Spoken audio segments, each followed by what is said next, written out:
Hey everyone, Demonite here, and in case you somehow missed it, BL2 got patched recently, and in this video I wanted to state my opinion about all the changes. Now, as you can probably tell by the title, this video is going to be focused around Axton, but before I get to that, let's just start with the patch. So the patch changed a lot of stuff, and I don't want to go into too much detail here, but basically it mainly fixed bugs, glitches and drop rates, and also balanced some things including character skills. So the interesting part are those skills that got balanced, which are quite a few actually. Creek, Gage and mainly Maya got their badly scaling skills, like for example Cloud Kill boosted so that they now work on OPA2. But Zero also got some of his skills balanced. They boosted his skill Unforeseen, which you know is pretty cool, but they also nerfed Kunai. Again.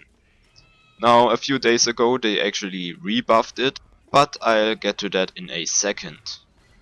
So Kunai, which actually is the combination of Death Mark and Death Blossom, previously had a multiplicative 20% of bonus damage on a marked enemy, but when throwing your Kunai at an enemy it was stackable and actually stacked up to 4 times, meaning it was a multiplicative 80% of bonus damage, which to be honest is pretty massive and it's arguably a bit overpowered, especially since it was only intended to be 20%.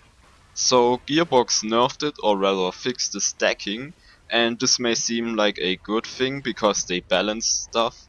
Not that anything is really balanced in Borderlands 2, but here is the reason why it was a horrible move.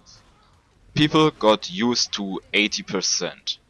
So this game didn't get any patches for a very long time now, and just out of nowhere there is this massive nerf.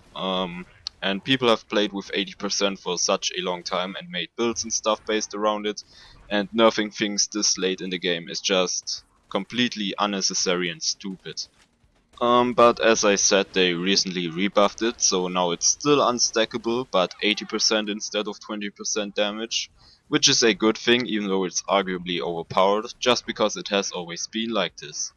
If they patched it early in the game's life cycle, it would have been something different. In fact, there was this kunai story in the past, but that's a different topic. So you may now be thinking, well, that's all cool and stuff, but what about Axton? That's exactly my point. What about Axton? So, as I said, every class except for Salvador got a buff in some way, and all classes except for Salvador had skills, which needed to be buffed badly. Except that Axton didn't get buffed. Skills like Phalanx Shield, Scorched Earth, Nuke and the turret itself could really use a boost to their damage or capacity. For example, Phalanx Shield is a skill which barely makes any sense to spec into at OP8. Nuke does deal damage, but it could use a buff, especially its damage over time. And Scorched Earth and Disabled Turret both really need a damage boost. It is true that I made a video in the past stating that the turret doesn't need to deal damage in order to be an excellent action skill, but I never said it shouldn't deal damage at all. Especially if you now compare it to something like Cloud Kill, the turret deals absolutely no damage.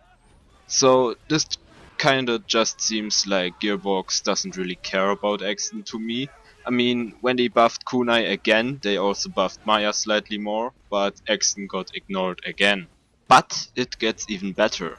Gearbox did also nerf the splash damage of shotguns.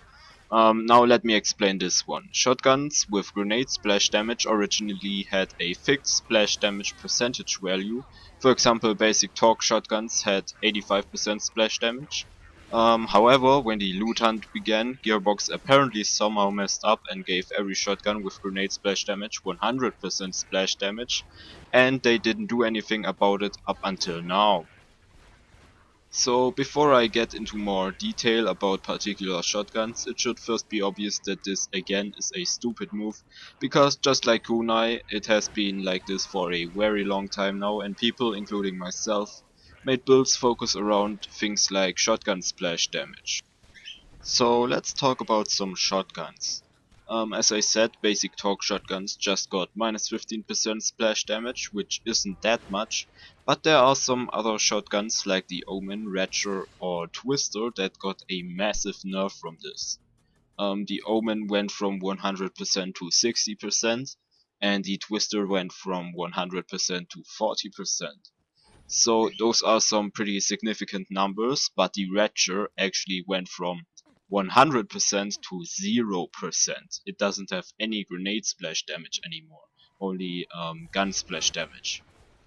So this pretty much just made the Ratcher a pretty bad weapon. Of course it's still better than a purple TDO splat gun, but it's nowhere near as good as it was. So again, you could say it's a good thing because it got balanced, but other than it being a nerf way too late in the game, it also isn't overpowered in any single way, not even a Twister with 100% splash damage. In fact, every single weapon in this game with grenade splash damage could have 100% splash damage, and nothing would be broken. It just makes good guns better and bad weapons viable, and also gives you flat damage numbers.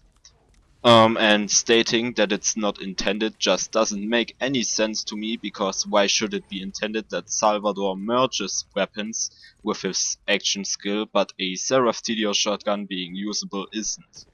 And again, all of this has to do with Axton, because no other class cares as much about grenade splash damage as Axton does.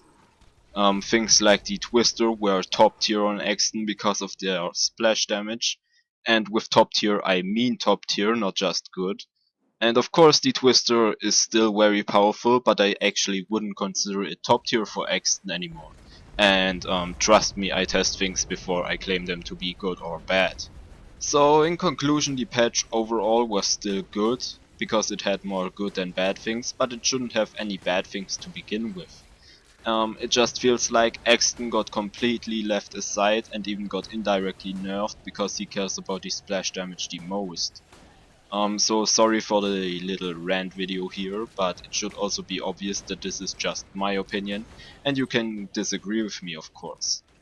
So let me know what you guys think about this. If you disagree, feel free to leave a comment and or a dislike. I'm always happy to discuss things under my videos. So thanks for watching everyone, and see ya.